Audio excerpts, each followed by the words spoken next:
From the stress of being an emergency first responder to becoming a holistic health practitioner, I speak to Kelly Duffin.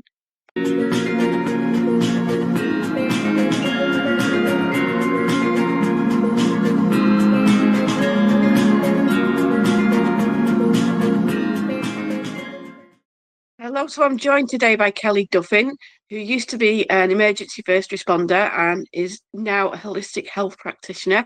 So thank you for joining me here today, Kelly. Thank you. I'm excited to be here. Okay, so if starts off with then, if you tell us a little bit about what it was like to be an emergency first responder. At first, it seems all glamorous, and I'm sure for many it is, but it is stressful. It's very long hours, and you're not having the right sleep schedule either because it's very continental shifts. So it's days and nights, very, very long shifts. And it was stressful. It's a very, very high stress job, and it really swings from low stress, there's no calls happening, you're not really doing anything, to super high stress at a moment's notice on very little to no sleep. So it was very stressful. And then, of course, trying to separate your emotions from the people that you're caring for, not entirely, but enough that it's not affecting you emotionally, is a challenge as well. Yeah. Okay. So that sounds very stressful, and there's no element of it being predictable either. It can No. literally be anything that you're dealing with on any given day.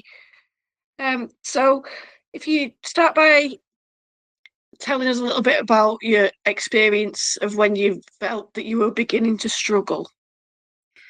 I think when I was starting to have panic attacks, like anxiety attacks and panic attacks in my regular life, sort of unexpectedly, or I would understand all of a sudden that I had a fear that I didn't have before.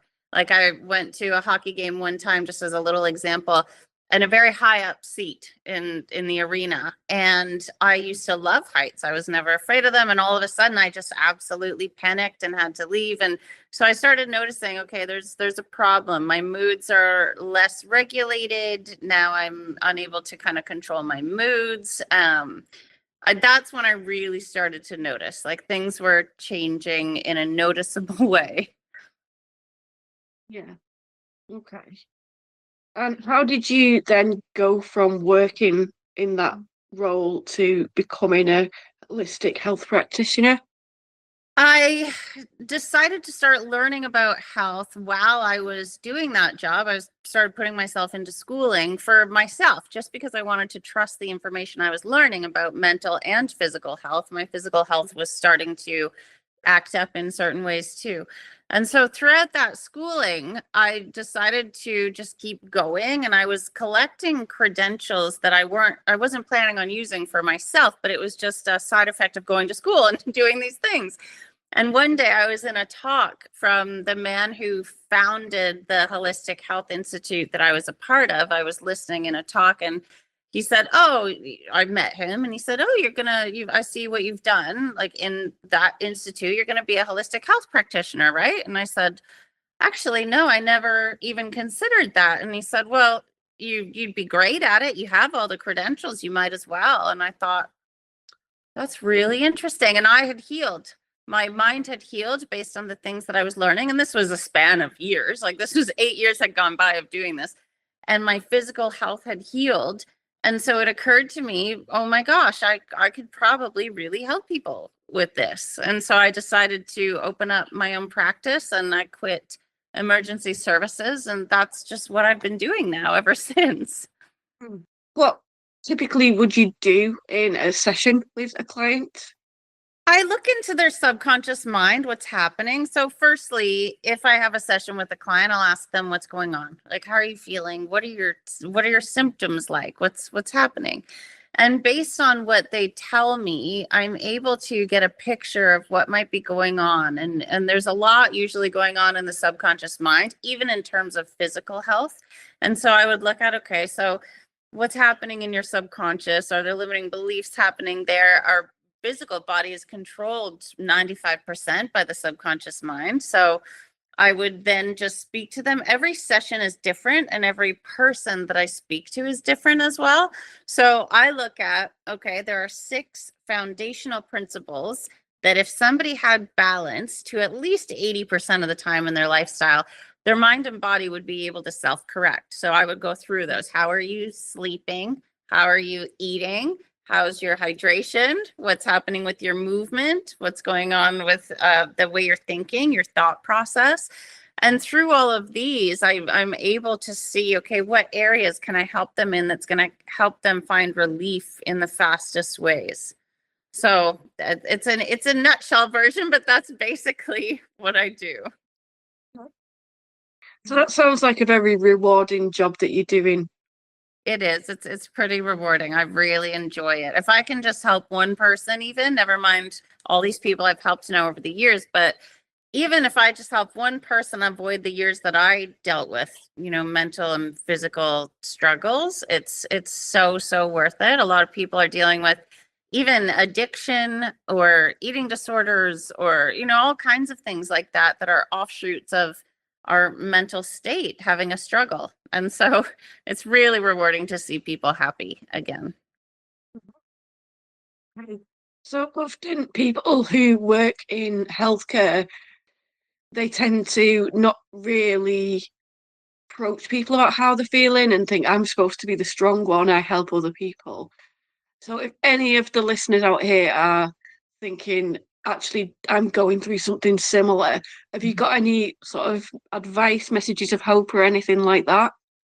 I'm very much the same. When I started this and I became this, oh, okay, now I'm an expert in holistic health and subconscious reprogramming, and I can't possibly have any flaws now. You don't want to seem like you have any problems. People aren't going to believe me. They're not going to trust me. And then I started to be honest about things. And I thought, no, I want to be honest about that, because for me, when I was getting my help, it really helped me when my professors or when my mentors would tell me about their own struggles, because it makes people reachable and relatable. And it helps you to believe that, okay, this state is reachable. I don't have to be perfect in order to be healthy again. And we're never complete perfect works of art. We're still humans. It's how we deal with our emotions that matter. So I started to be honest in my social media, on all of my social media platforms, of struggles I might be dealing with or things that took me a long time to get through that still creep up. And now I just know how to deal with it. And people were so much more reaching out to me. And I think myself, if I think of, do I want help from someone who's read all the books and is just the perfect person, or do I want someone who's really been through it to help me? And I think any of us would choose someone that's really been through it, because they understand how you feel, And so for hope, we're definitely not alone. I think a lot of us feel alone.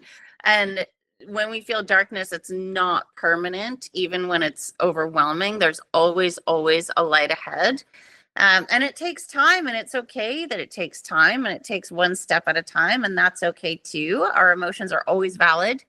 Our journey is always unique, and there's hope even on the hardest days. And I think it's important to remember that we're all way stronger than we feel. Because when it comes down to it, we are really, really, really stronger than we feel. It's good to reach out for support. People find it, and including myself, so hard to ask for help. I still find it hard to ask for help. But one thing we have to know is that people love to help. And when we allow somebody to help us, it really makes them feel good, in turn making us feel good. And lastly, progress is not linear. It's never going to look like one clean ride to the top. It's always, progress is messy, and there's beauty in the mess as well. And there's a lot of beauty to be found in the times we don't feel good as well. And so I think it's about really learning to focus on what we can appreciate in each moment, and know that even if right now it feels huge, you're so close to the other side of it. You're so much closer than you think. That's what I would say. Yeah, some very good advice there. Because I think when you're going through it, can feel like there's no end to it. Yeah, Mm. it So does. it's just, yeah, it's important to bear that in mind, even though it feels like it right now. Things will get better, like even if it feels like things won't at the moment. So that's some really good advice. Hmm. So if any of the listeners wanted to look more into holistic healing and they wanted to work with you, what's the best way for them to find you? I am everywhere. So on YouTube, TikTok, Instagram, Facebook as Kick It with Kelly. A lighthearted way to say this is where we kick all our bad stuff and we hang out. We have fun together while we do it. So it's called Kick It with Kelly, but I'm all over that way. Also, Kelly at kickitwithkelly.com is my email address. And yeah, pretty likely you're going to find me if you search for that. Okie doke. Well, it's been absolutely fantastic having you here today speaking to me. Thank you.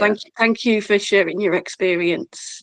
Thank you. I appreciate that. It was so nice to be here and to share. Join us next time for another episode of Team Healthcare.